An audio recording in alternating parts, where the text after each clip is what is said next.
So first of all, welcome everyone to the South Coast Conservation Program's first of two winter Lunch and Learn webinars. I'll be your host today. I'm Tamsin Baker, the coordinator of the South Coast Conservation Program, or SCCP. In this region that the South Coast covers, it includes the unceded territories of the Coast Salish peoples. And I should say that in particular, I want to acknowledge and say that I'm thankful to live and work today in the territories of the Musqueam, Squamish, and Tsleil-Waututh First Nations here. And so helping me here today in the background, if you have any technical questions, is Joanne Nielsen. She's the executive director of the Fraser Valley Conservancy. She's on the SCCP's steering committee. That's our governance group of stakeholders that help oversee and guide the SCCP. And welcome to everyone here today to this webinar. So obviously we don't have time to say go around the room and have everyone introduce themselves, but please feel free in the chat to say hi, introduce yourself, any affiliation, also where you're coming from, and what traditional territory you happen to be in. Feel free to go ahead and share that in the chat so you can say hi to everyone. Now, before we get started with our really interesting presentation today, I recognize that there might be some of you that are not familiar with the SCCP, so I wanted to do a very short introduction about who we are. And so the South Coast Conservation Program, we started in 2005, so that's 20 years now. We have a 20-year anniversary going on.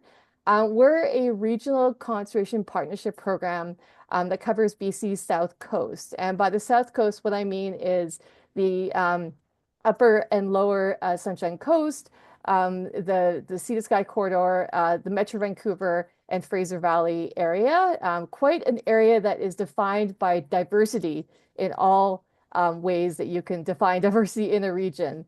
And our mission is that we want to work to reverse the decline of species and ecosystems by facilitating coordinated actions through connections and collaborations with conservation partners.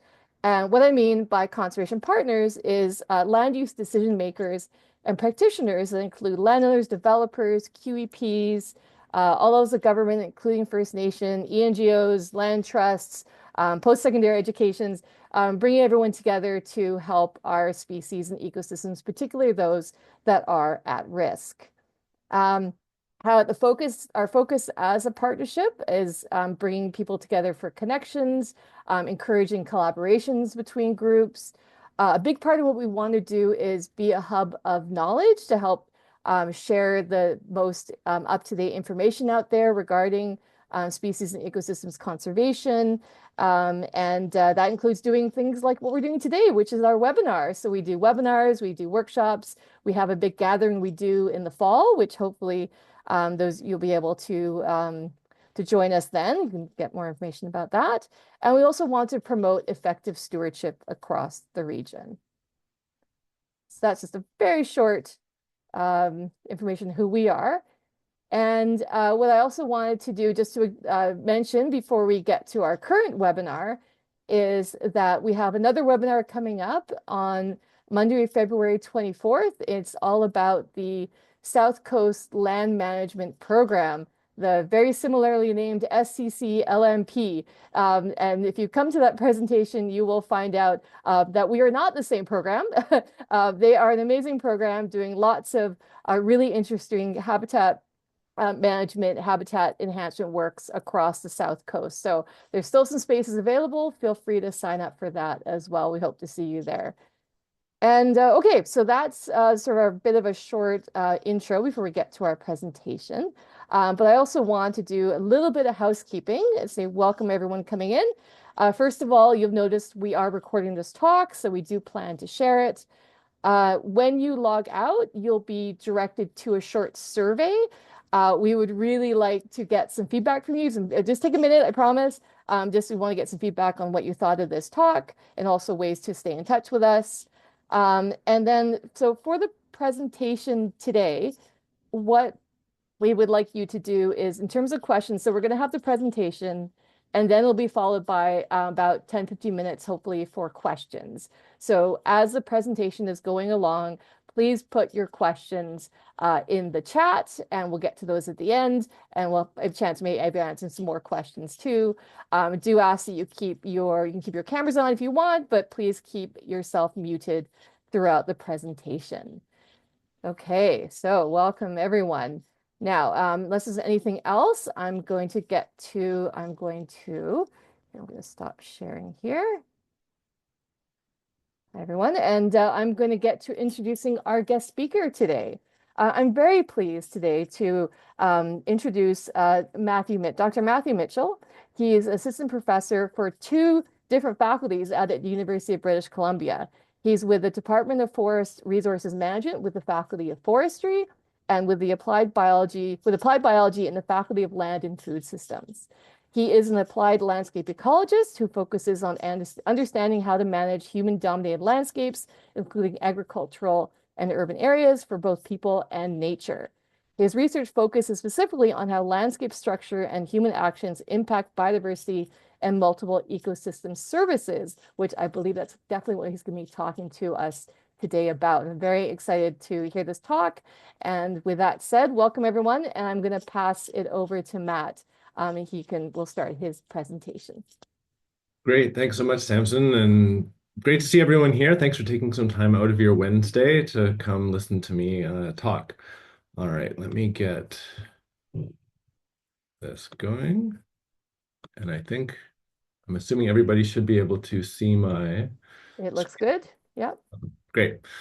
All right, so yes, I'm going to be talking about work that I've done on mapping and modeling ecosystem services at multiple scales, although I'm primarily going to talk at pretty broad scales. I've done a bunch of work mapping ecosystem services at the Canadian national scale, and I'm going to focus a lot of this talk on that scale, although at the end I hope I'll have some time to zoom in on a little bit more specific case study within the Metro Vancouver region.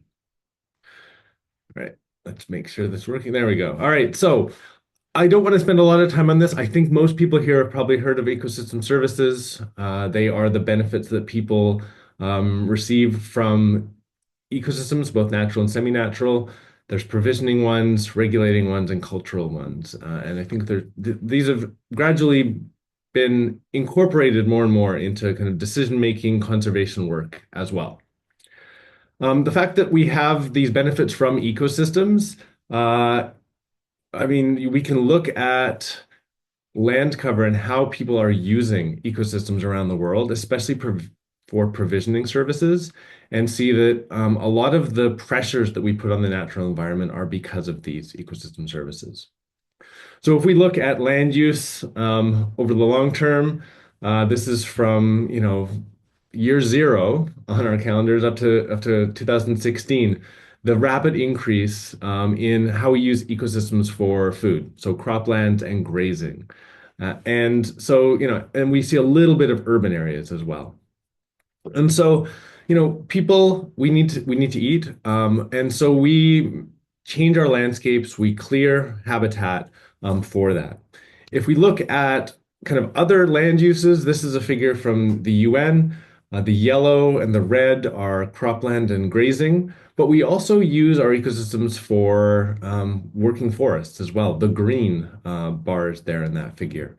And so when we look at kind of ice-free land around the world now, 72% of that land is used for working landscapes. So to provide food, to provide timber, to provide other materials for human populations. So, this is having huge impacts and pressures on natural ecosystems around the world.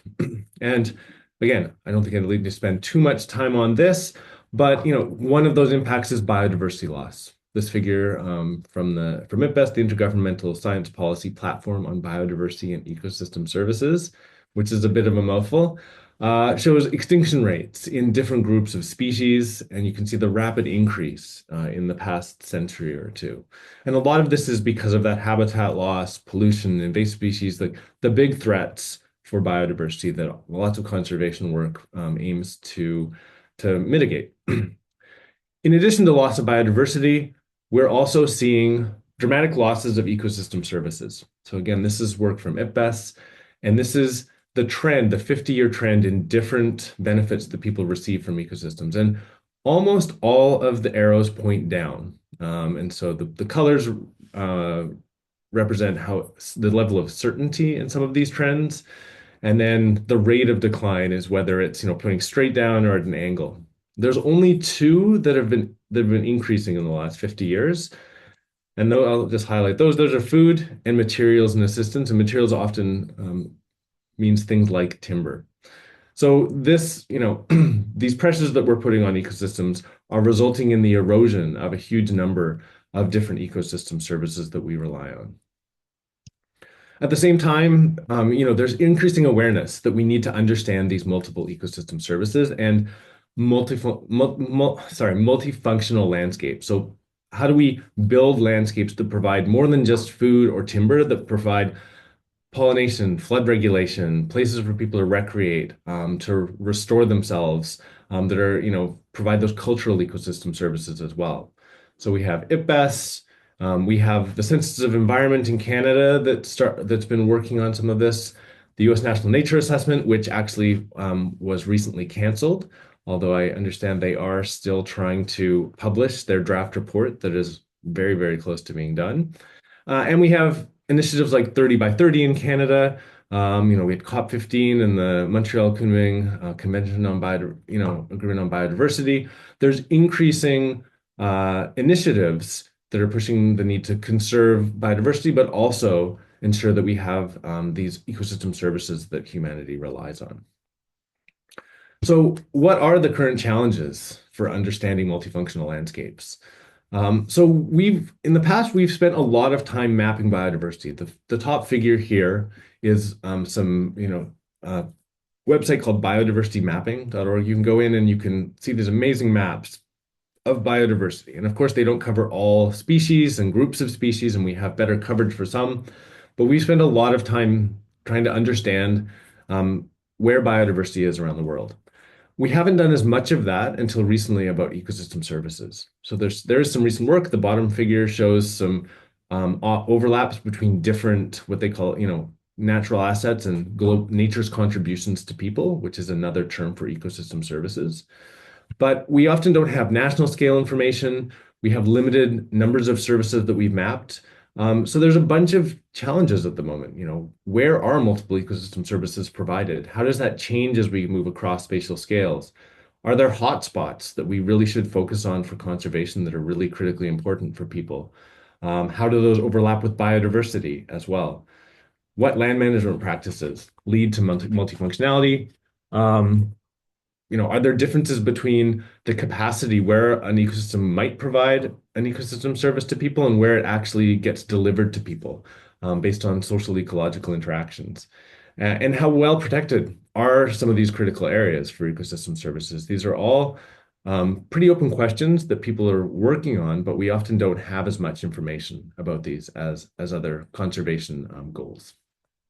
So with that, I'm going to talk about some work that I've been doing over the past 4 or 5 years about mapping multiple ecosystem services across Canada.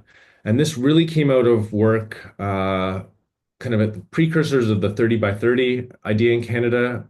Canada had a target one that was looking at conserving like 20%, I believe it was, of natural areas. And working in a working group around that on ecosystem services and realizing that Canada didn't have the information it needed to make decisions around where are critical places to conserve for ecosystem services.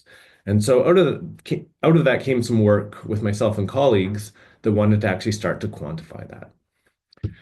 All right, so we know we have this large protected areas network across Canada that's shown in this map here. What we started realizing was we don't know where the important areas for ecosystem services or benefits from nature are.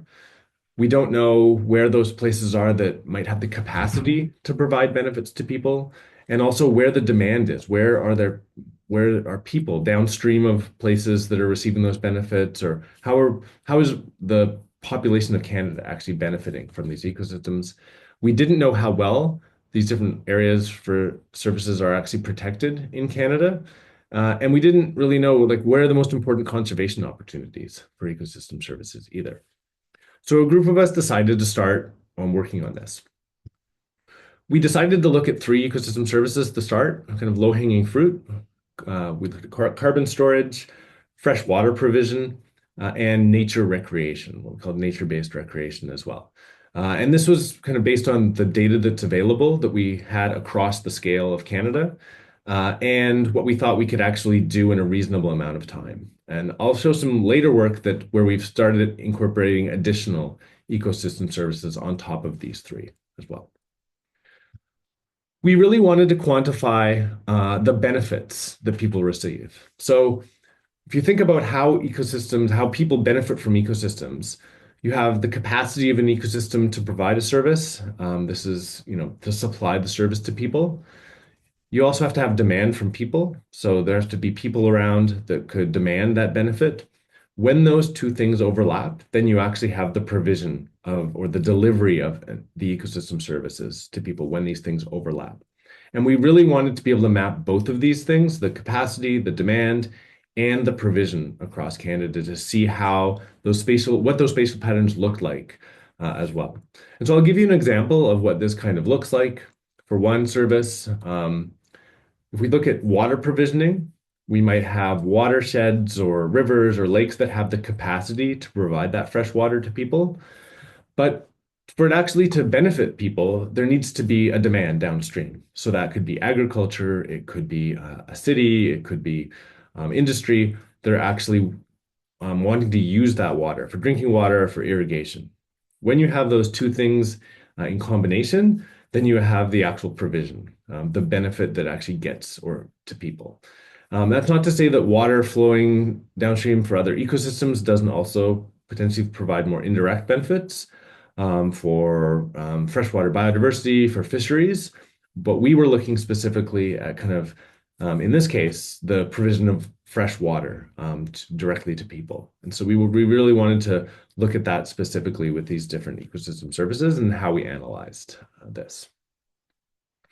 So I'm going to just show you kind of how we went about quickly for each of the services and then talk more about kind of the broader results we saw across Canada.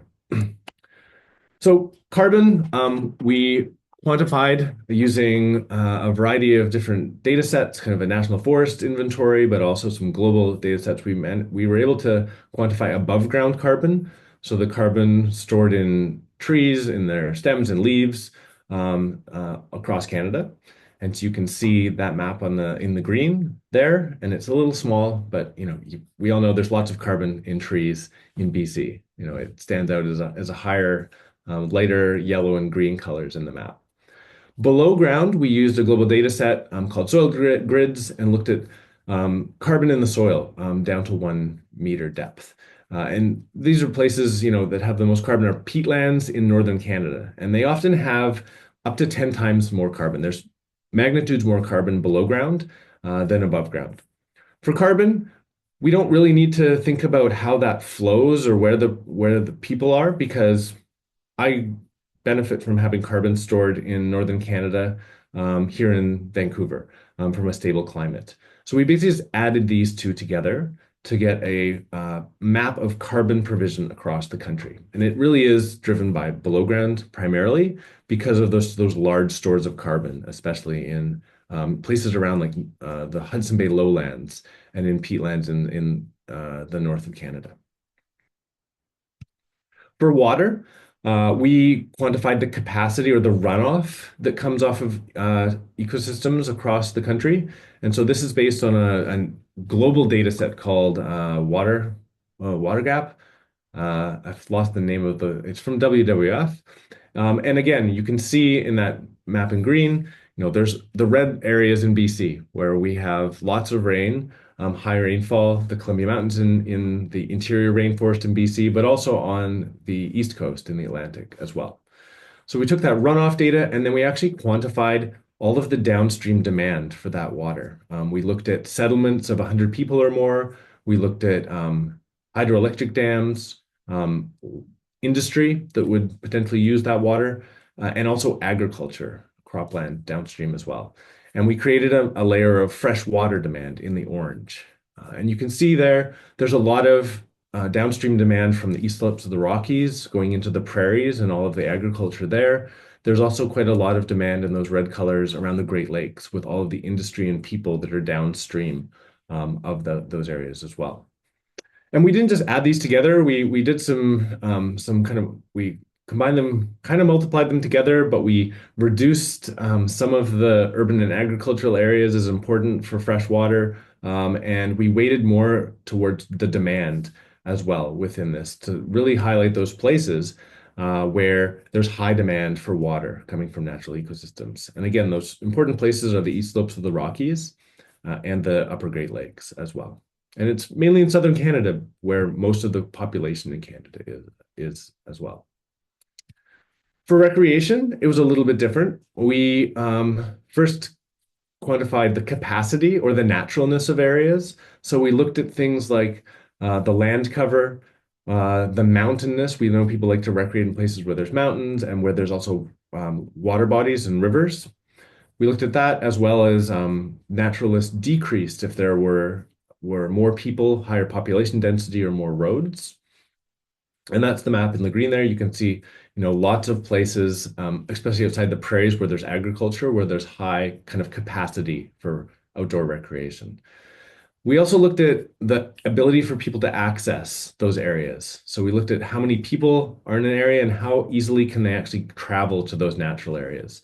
And so this took into consideration the population density and how far people would travel, but also the road density, like how easy is it for people to actually drive to an area and access it. And then we combine those to get a kind of a map of where are the most natural places that people can access. And there's a lot of that. It's a little hard to see in this map. A lot of that in southern BC, in the mountains around there, but also in Algonquin Park in southern Quebec, where we have relatively high population densities next to more natural areas as well. So this is how we quantified all of these services. And I'm just going to talk a little bit about some of the interesting results we got from this. First, we showed that the capacity of ecosystems to provide services is different than the provision where people actually benefit from it. The map on the left here shows the total capacity, how much runoff, how much carbon, how much potential for recreation there is across the country. And it's places like the west coast of BC where there's lots of carbon and there's lots of water, and it's beautiful. It's places where we can recreate. But when we start to bring in the demand by people, other places become more important, right? The east slopes of the Rockies because of that water that it's providing to agriculture. Again, the upper Great Lakes and southern Quebec that have some carbon, they're important for recreation, and they're also important for water, start to come out within this as well. And so the ecosystems that can provide benefits are not the same places where they actually provide benefits to most people. And I think that's important to keep in mind when we're thinking about where we should conserve. We also looked at the hotspots, so the top, I think, 10% of values across the country. And for most of the services, the provision hotspots only overlap a quarter to a third with capacity hotspots. Again, highlighting the fact that when we look at provision where people actually benefit from these, it can highlight places much different than the places with the highest capacity to provide these different services as well. And so if we want to ensure that those benefits are received by people, we need to make sure that these are included in our analyses. We also looked at how our current protected areas network, and this was a few years ago, so our protected areas network has changed, but how well are we capturing the capacity and the provision of these different services?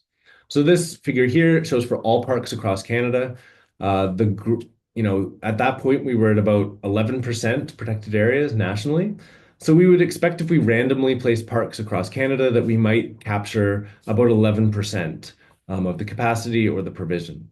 So the light green bars are how well we capture capacity of these different services, and the dark bars are how much we capture the provision. And what we found was that we capture the capacity much more than the provision. And if this makes sense, a lot of the parks in Canada are placed in areas like in northern Canada where there's less people, where it's easier to create these large protected areas. And we don't do as much of this in the south of Canada, where those ecosystems might be providing greater benefits as well. And when we look at the federal protected areas network, we're doing even not doing much worse. That covered at that point almost 5% of Canada, and it's really focusing much more on the capacity than provision, and not doing, there's lots of national parks up in northern Canada that don't capture places. They're critically important for biodiversity, but less so for ecosystem services. So, um, the other thing we found is that the provision patterns for different services vary widely, right? Carbon looks very different than water provisioning, which also looks somewhat different than recreation. And so when we think about how we can create multifunctional landscapes, at least with these three ecosystem services, it becomes a lot more challenging if they have very different patterns, at least at a national scale. And so we actually looked at the overlap between these different services across the country. And we said, where are the places that we have hotspots for all three of them?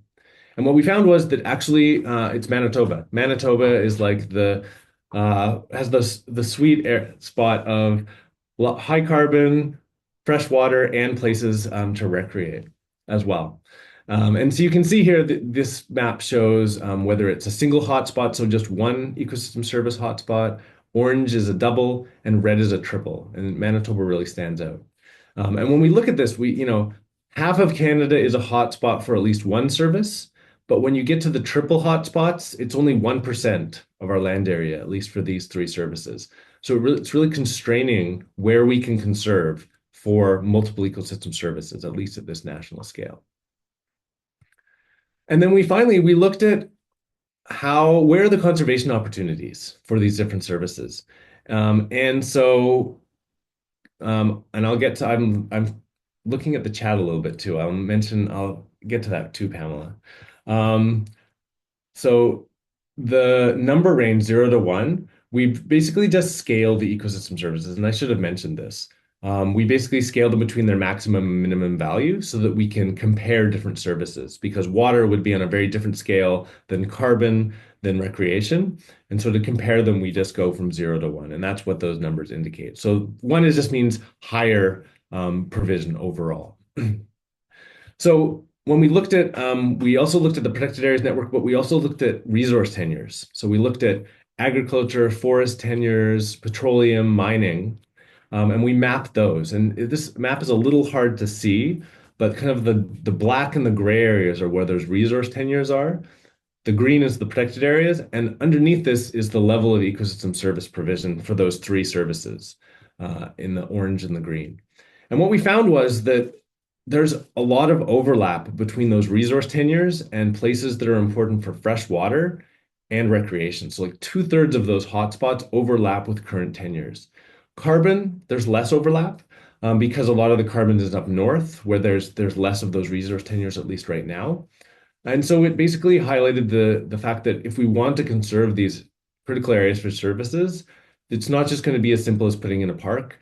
You're going to have to be managing them and collaborating with the tenure holders across the landscape. And of course, I haven't even mentioned Indigenous communities either on this, which, all Canada is their traditional territory. And so we unfortunately weren't able to bring that piece into it, but there's a lot of complexity here, and the opportunities are not easy either.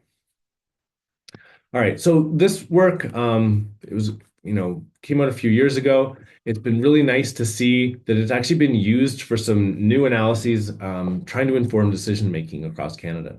So I was just going to highlight a couple of examples. This one is some work that Christopher Lawley from Natural Resources Canada did. He works with prospectivity and where are there mineral deposits for things like critical minerals across Canada. And then he overlaid that with our ecosystem service work to look at where are there places where there's, high prospectivity, but also maybe lower ecosystem service importance as a place where we might want to focus our mining for these critical minerals. And so this map just shows, places that have high critical minerals and high services are in the kind of dark purple. places that have high critical minerals but lower ecosystem services are in the kind of like the purple and the reddish purple areas. So he was able to kind of show at a national scale where there might be places where if we mine there, that might undermine those benefits, those ecosystem services that people receive. So I thought that was really, really an interesting example and not one that I was anticipating when I did this work. More recently, Ronnie Drever, who's at Nature United, used some of our work, like the water provisioning, to look at where Canada should plant its 2 billion trees initiative, where we're wanting to plant 2 billion trees nationally to store carbon, to sequester carbon. So he did a really large analysis looking at like where is the best are the best places to plant those trees that's going to be cost effective, that's going to capture the most carbon, but then also might also be in places that are important for that water provisioning or recreation. And he looked at biodiversity. He looked at a whole bunch of different things. The example I'm showing here is just one where he looked at where would we plant trees if we wanted to overlap with those critical places for water provisioning. Again, showing some places on the east slopes of the Rockies, and also places in southern Ontario as well as really critical places. So just a few examples of some ways that this work I think is being used, which is exciting. All right, I'm going to skip on to this and talk about another service that we worked on. And so one of the challenges with thinking about multifunctionality is the number of services that different landscapes provide, and sometimes the challenge in mapping and understanding all of those different services at once. It can be really challenging. So this is work that I've been working on with some folks at the Nature Conservancy of Canada. And after those first three services, we decided that another one that we could try mapping at a national scale is pollination. And so, I don't think I have to spend too much time on this. Everyone here probably has a pretty good idea that wild pollinators and honeybees, but also wild pollinators play a vital role in pollinating a variety of crops, right? And a lot of the fruits and vegetables and nuts we see at the grocery store are pollinated. They're essential. There's a bunch of plants that have a high dependency on pollination, things like cocoa, vanilla, melons, blueberries, peaches. But there's a variety of other crops too that might have partial dependence on pollination. So this figure just kind of shows, there's 12% of crops that would show a 90% reduction with loss of pollination. There's 28%, 45% that might show smaller reductions, but still significant. So 85% of our crops that we see that we grow will have some reduction in production if we lose pollinators. Pollinators are facing a variety of threats. I'm not going to talk about all of them, but one of the critical ones, one of the big ones is habitat loss.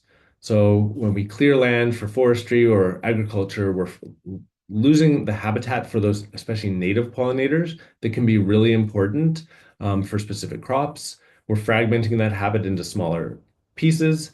And we know that maintaining small patches of pollinator habitat or connectivity between those patches could help build resilient agricultural landscapes. And so part of the work we wanted to do here was look at how well across Canada's agricultural regions are we doing for this, for native pollinators specifically.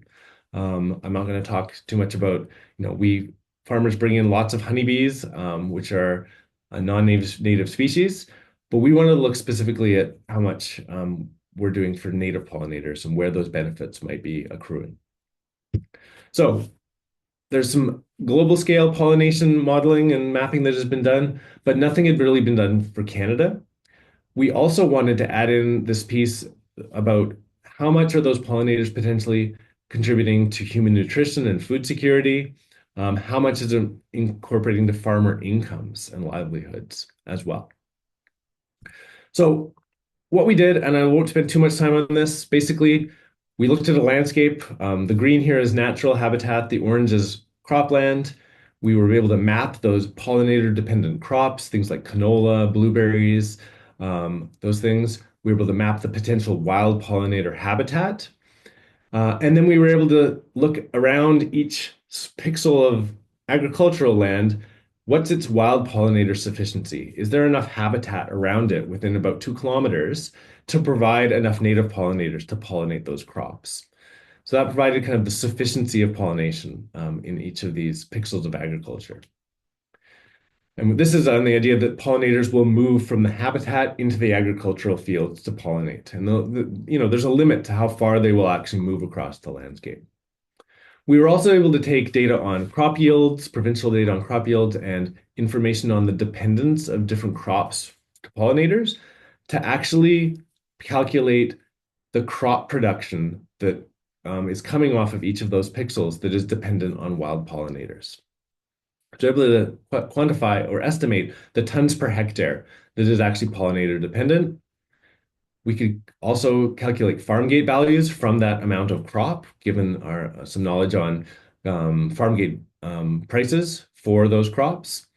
And then we did an additional piece where we actually looked at average nutrient and energy content of the different crops, how much of the crops actually get eaten, and how much of it will be kind of refuse or is not edible, and able to calculate actually the equivalent of people that are fed by that wild pollinator dependent crop as well. So this allowed us to look at, not just where are places that are getting sufficient pollination, but also how much might farmers be benefiting from this and how many people are being fed from these pollinator dependent crops as well. And so I'm just going to quickly talk about kind of some the broad results from this paper that Gabby led. This is the benefits from wild pollinators across the country. Basically, it's the if it's bright, that light green, it's pollinators are essential for feeding a lot of people, but also for farmer income as well. If it's the dark purple, the pollinators are primarily essential for farmer income. And so this depends on the crops that are being grown. In BC, the South Coast, we grow lots of blueberries and berries. They're cash crop, like they're high value crops. They can be really important for farmer income. Those crops are not feeding a huge number of people compared to some of the crops in the prairies where canola and some of the other crops there are actually feeding a lot greater number of people, especially based on the prevalence and how many the prevalence of cropland in those areas. So we found that those wild pollinators contribute basically about $3 billion a year to farmer income each year, and they help feed the equivalent of 24 million people each year as well. And of course, not all of those people are in Canada because we export lots of crops. Those crops also can go to feeding animals, which we don't exactly know the kind of those ratios, but they feed the equivalent, they could feed the equivalent of 24 million people across the country. We also looked at where are there gaps. So where are there places in agriculture where, based on the natural habitat around them, there's probably not enough native pollination for those crops.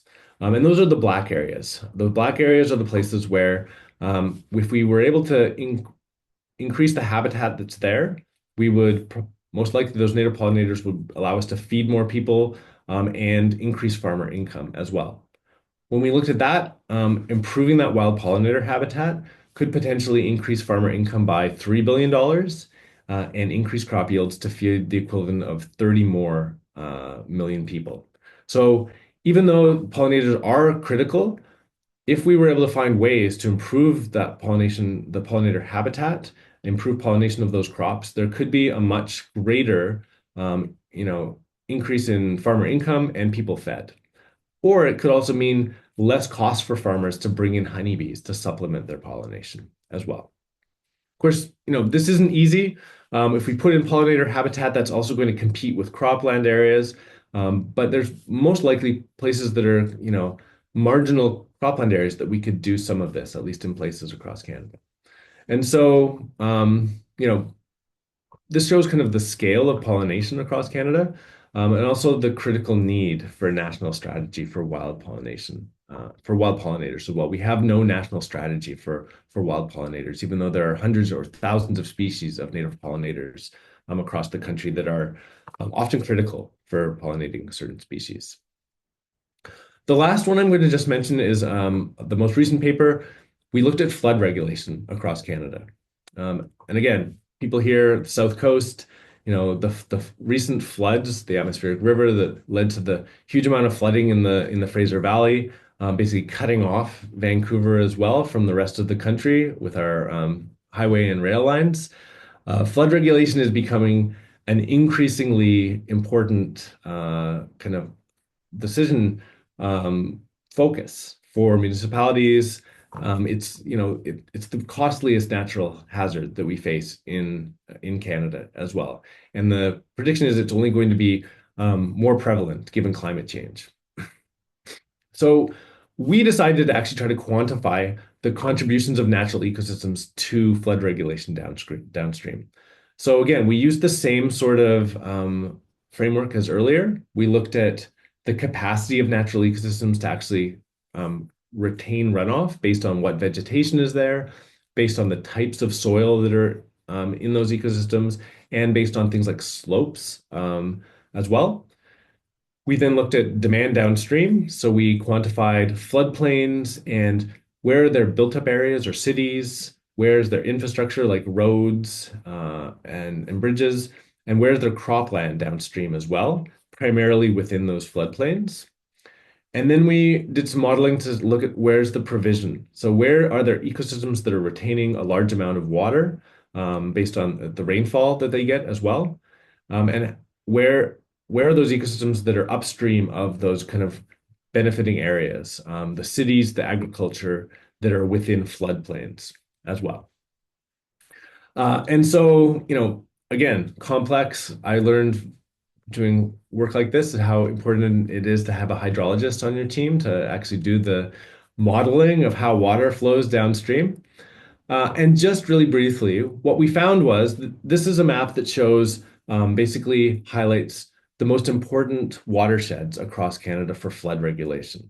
So the ones in yellow are the top 5% of watersheds that provide kind of the most flood regulation, so the most retention of rainwater, with the most built up areas and cropland downstream as well. And so, of course, the around Vancouver, the watersheds are in the southwest coast of BC, really are highlighted. Places in the prairies that are upstream of agriculture that's within floodplains, and then places in southern Ontario and Quebec, also that provide critical flood regulation for all of the agriculture and cities that are there. And what we found was those top 5% of watersheds across the country, they safeguard about half of the total urban areas that are within floodplains in the country. They safeguard about 3/4 of the cropland that's within floodplains.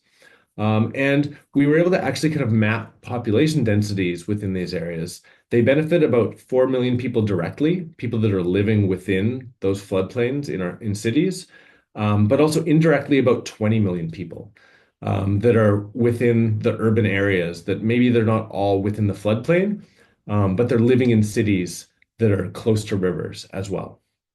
So again, highlights the importance of a relatively small number of watersheds in Canada that actually benefit the most people across the country as well. All right.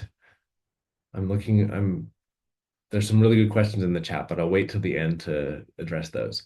So the last thing I want to talk about is a smaller study. Again, these are national scale studies. One of the questions is always how much can that actually inform decision making that happens at smaller scales, that happens at the scale of municipalities, at regional districts, places like Metro Vancouver as well. And so I want to scale down to the scale of Maple Ridge, which some of you might be familiar with.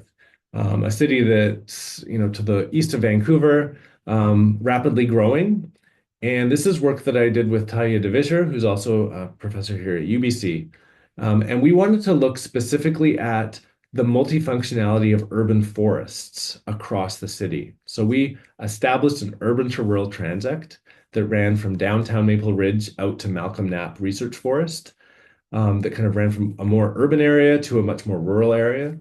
And we wanted to ask, along this transect, how does the multifunctionality of the urban forests change? Do we see greater multifunctionality as we move out of the city? How do things like the size of the forest patches, does that influence how multifunctional they are? We wanted to get a sense of this. And the city of Maple Ridge was really interested in this for how understanding how they might manage their urban forests differently as well. So we went out to 21 sites, the little black dots that are in this map, and we physically measured a whole bunch of different forest characteristics and used that to quantify ecosystem services. So we went out and we measured all the live and dead trees that were above 2.5 centimeters diameter. We looked at shrub cover, we measured woody debris, and we used this to quantify 8 different ecosystem services that are in the table on the left here, on the right. So we were able to quantify kind of the merchantable timber in these forests, how many berries they might provide based on shrub cover, carbon storage, how much rainfall the trees might intercept. We had an index of cedar bark availability that was been developed by a researcher at UBC that could be important for cultural services for indigenous communities.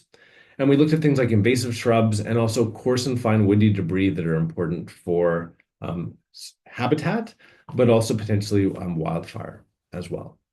And so we quantified each of these in these 21 sites, and then we looked at how the multifunctionality or how these services and multifunctionality vary across the different urban forest sites. So I'm going to show there's a bunch of different figures in this slide, but I'm going to just show one at the start. The first slide, it shows merchantable timber, and basically it's showing on the x-axis going from the city core out to the rural area. So this is going from urban to rural, left to right, and basically if those dots in that line increase, that's showing that there's an increase in that service as we move out to the rural areas as well. And I'm highlighting the ones in green that they're significantly positive relationships. So get an increase in the service provision as you move to the rural areas. So with timber, we got larger and taller trees as you moved out of the city, and that increased the ecosystem service provision. And we also saw the same thing for carbon. There's increased carbon as we moved out. There was increased fine woody debris.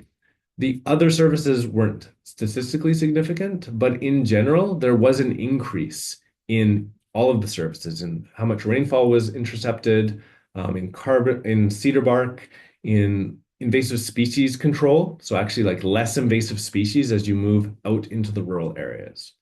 So generally an increase in all of these services going from urban to rural.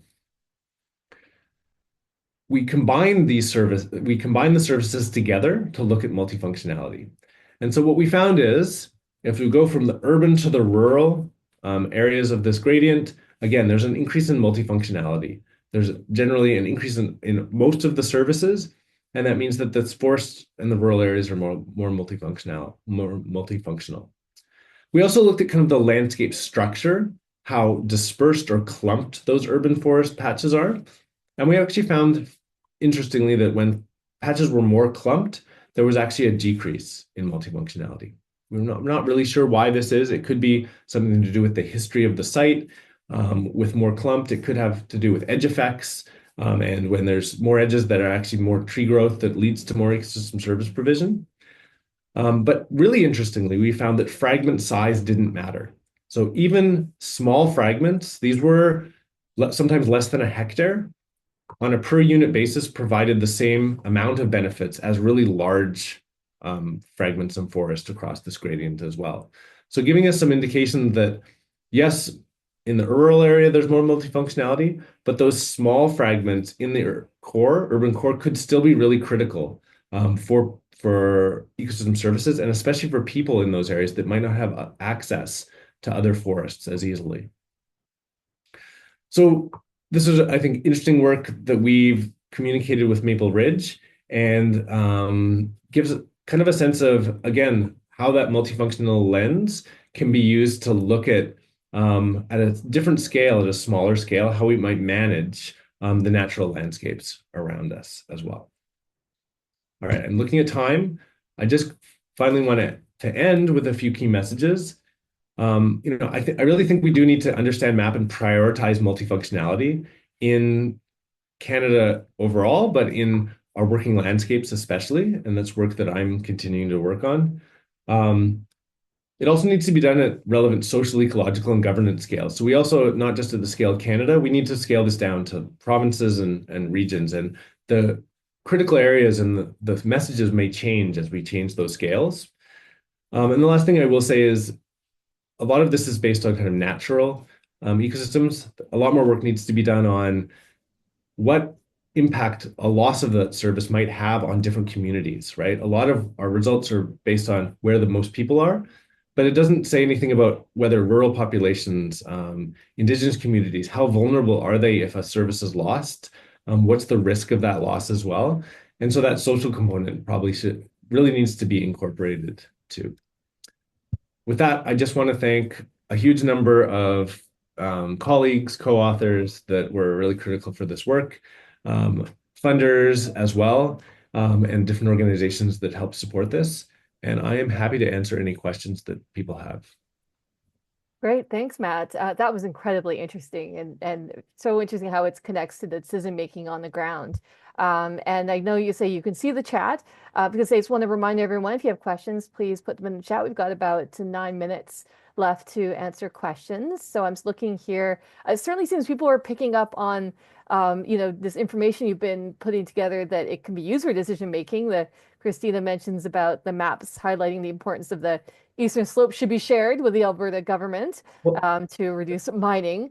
yeah, well, Um, just mentioning that, like when I did that work, one of the co-authors, Aaron Jacob, was working with Yellowstone to Yukon. And so that was during the time when the Alberta government was thinking about putting a moratorium in. And so I believe Yellowstone to Yukon used this work to actually put into their submission to the government about that.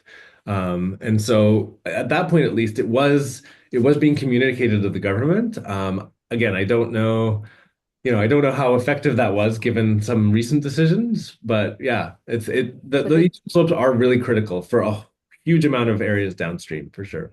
mhm. And then Pamela did have a question about what number range meant on the maps. Um, Yeah, and I think I addressed that when I was talking that it often means it's between the minimum and maximum values that were present across the entire country. And we do that just so that we can compare these very different metrics of services.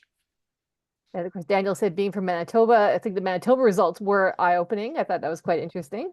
And then also then Pamela was mentioning it'd be interesting to compare about the 2 billion trees allocated, where were they actually were allocated versus the most effective, provisioning of services and this degree of mismatch.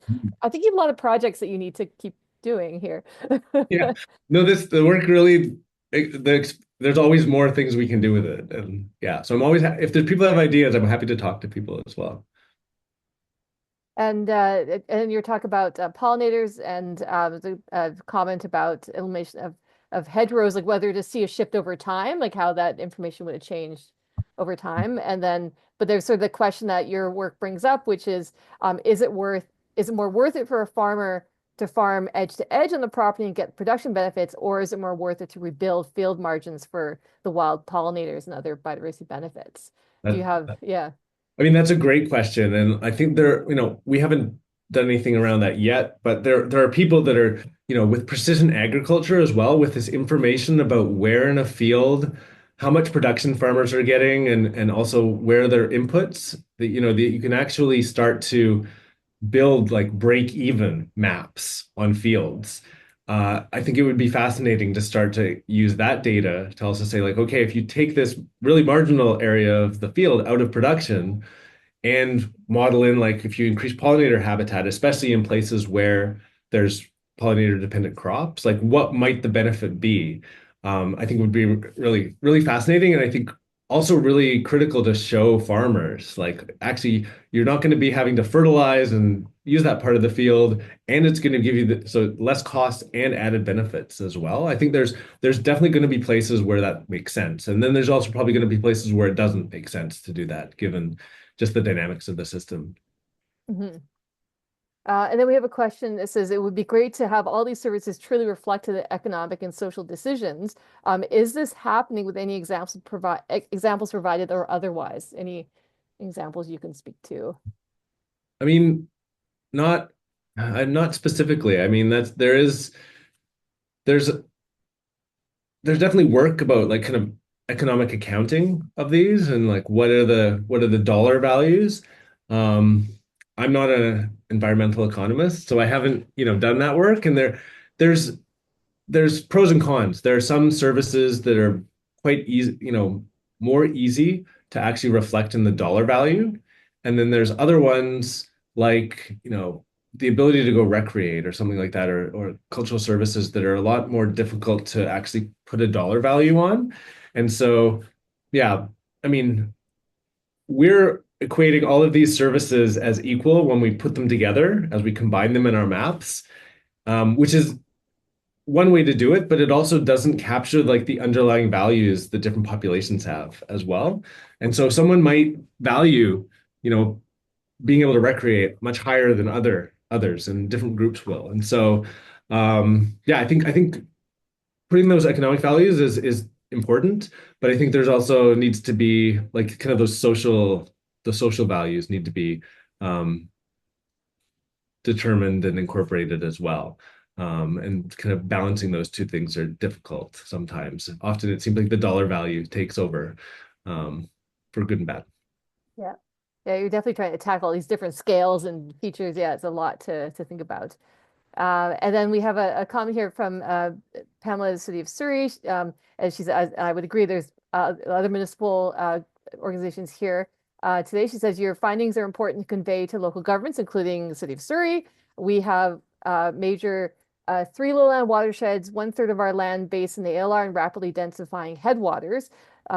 This info would be of interest to the agricultural community, and she's thinking of Farmland Advantage, the ALC, Investment Agriculture Foundation. Have you connected with Sean Smokler on this But with, yeah. I know Sean. He's a colleague. I know him quite well. Uh, I'll put a plug in for the fact that he and I and some others are on a large grant called PERCS. It's like perennial restoration for carbon sequestration, where we're focusing on the Metro Vancouver region and looking at how perennial plantings and forest fragments are impacting a variety of different ecosystem services, including carbon storage. And we've been talking more and more with different groups that are interested, especially in the flood regulation stuff. And so, yeah, I'd love to look at, especially in Metro Vancouver, about how the densification is influencing kind of flood regulation. I also, Lori, I see Lori is here as well. I'm giving a talk, I think, at one of the Metro Vans. I think they have a flooding committee. And so in early March, I'm giving a talk at that committee too around the flood regulation stuff. Yeah, and so I'm hoping to have a project that I'm putting a proposal in for that would actually look at future scenarios of land use in the Metro Vancouver region and actually model how that might influence different ecosystem services, including flooding as well. So if there are others that are interested in that, like please reach out to me. I can put I'll put my email in the chat as well so that people can reach out. Great. And yeah, to say Lori had her question, which is like my question, such enlightening work, Matt. Could you tell us a little bit about future research you're planning? I think we're all interested in that. Yeah. So I guess there's two pieces of that. One is a lot of times when I present this, there's static snapshots of what, and it's often like a few data from a few years ago. And so one of the things I would really love to do, and I've got this proposal that's going in, is how can we look at climate change and potential land use change and build some scenarios about what that might look like in the future, and then see, model how that might change these different ecosystem services as well. We could use that to actually say where are the areas that are more at risk and that we might want to prioritize for conservation? Are we going to lose critical places for different services as well? So that's one thing that I'd like to work on. The other piece is that lots of these services have flows, right? The water flows downstream, the pollinators move across the landscape, people move across the landscape. And so, our work looks at the areas that supply the services and where people are, but there's also critical areas that allow that flow. And so I'd also like to work on like identifying kind of like connectivity for services at different scales. And are there places we should conserve, and how do we conserve connectivity for these as well, where it involves movement of people, but also movement of water and organisms.